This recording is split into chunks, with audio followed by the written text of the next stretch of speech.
हम बात करेंगे आंध्र प्रदेश वक्फ बोर्ड पर मंडराते सियासी तूफान की। आंध्र प्रदेश के मुख्यमंत्री चंद्रबाबू नायडू ने हाल ही में वक्फ बोर्ड को भंग कर दिया है। ये वही बोर्ड है जिसे पिछली जगनमोहन सरकार ने 2023 में गठित किया था। सवाल उठते हैं कि इस फैसले के पीछे असली वजह क्या है? क्या ये सिर्फ प्रशासनिक निर्णय है या फिर इसमें राजनीतिक दांवपेच छिपा है? पहले समझते हैं वक्फ बोर्ड का इतिहास। वक्फ का मतलब है ऐसी संपत्ति या जमीन जिसे धार्मिक या सामाजिक उद्देश्यों के लिए दान किया गया हो। वक्फ बोर्ड इन संपत्तियों की देखरेख करता है, लेकिन विवादों का सिलसिला वक्फ बोर्ड से हमेशा जुड़ा रहा है।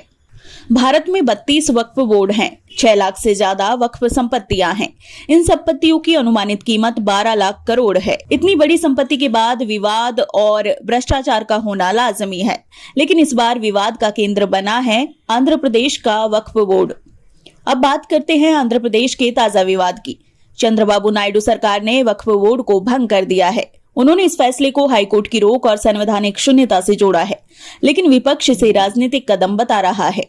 2023 में जगनमोहन रेड्डी की सरकार ने वक्फ बोर्ड का गठन किया था, लेकिन इस पर कई रिट याचिकाएं दायर हुई, जिसके बाद हाईकोर्ट ने अध्यक्ष के चुनाव पर रोक लगा दी। 2023 में वक्फ बोर्ड का गठन हुआ। नवंबर 2023 हाईकोर्ट की रोक लगी और 30 नवंबर को बोर्ड भंग कर दिया गया। क्या ये कदम वक्फ संपत्तियों की सुरक्षा के लिए है या फिर सियासी दुश्मनी का नतीजा? आंध्र प्रदेश बीजेपी उपाध्यक्ष विष्णुवर्धन का कहना है कि संविधान में वक्फ बोर्ड के अस्तित्व का कोई प्रावधान नहीं है। वहीं अल्पसंख्यक संगठनों ने इसे अल्पसंख्यकों के अधिकारों पर हमला बताया है। बीजेपी नेता अमित मालवीय ने कहा, वक्फ बोर्ड को खत्म करना सही है क्योंकि ये कानून संविधान के धर्मनिरपेक्ष मूल्यों के खिलाफ है। वहीं अल्पसंख्यक कल्याण मंत्री मोहम्मद फारूक ने कहा, ये कदम वक्फ संपत्तियों की सुरक्षा और अल्पसंख्यक कल्याण को बढ़ावा देने के लिए है।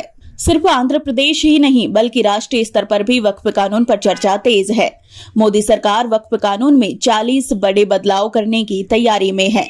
विपक्ष का कहना है कि ये बिल मुस्लिम विरोधी है। वर्तमान में वक्फ कानून वक्फ संपत्ति पर ट्रिब्यूनल का फैसला अंतिम। किसी जमीन पर मस्जिद हो तो वह ऑटोमेटिक वक्फ संपत्ति बनती है। वक्फ बोर्ड में महिलाओं और अन्य धर्म के सदस्यों की एंट्री नहीं है। इसके लिए प्रस्तावित बदलाव ट्रिब्यूनल के फैसले को हाईकोर्ट में चुनौती दी जा सकेगी। मस्जिद बनी जमीन वक्फ तभी होगी जब वह दान में दी गई हो। वक्फ बोर्ड में महिलाओं और अन्य धर्मों के लोगों को शामिल किया जाएगा। ये बदलाव अल्पसंख्यकों के लिए फायदेमंद होंगे या नुकसानदायक? ये सवाल अब संसद की जेपीसी जॉइंट पार्लियामेंट्री कमेटी के सामने है। अब सवाल ये है कि वक्फ बोर्ड का भंग होना और कानून में बदलाव किसके पक्ष में जाएगा? क्या वाकई ये मुस्लिम समुदाय के हितों की रक्षा करेगा या फिर ये सियासी खेल का हिस्सा है? आगे की राह आसान नहीं है। वक्फ बोर्ड की राजनीति अब सिर्फ आंध्र प्रदेश तक सीमित नहीं रही, ये राष्ट्रीय मुद्दा बन चुकी है। तो ये थी हमारी आज की गहरी पड़ताल। आपकी राय क्या है? क्या वक्फ बोर्ड को भंग करना सही है और क्या वक्फ कानून में बदलाव जरूरी है? हमें कमेंट में जरूर बताएं। तब तक के लिए दीजिए इजाजत। देखते रहिए NSE9 न्यूज।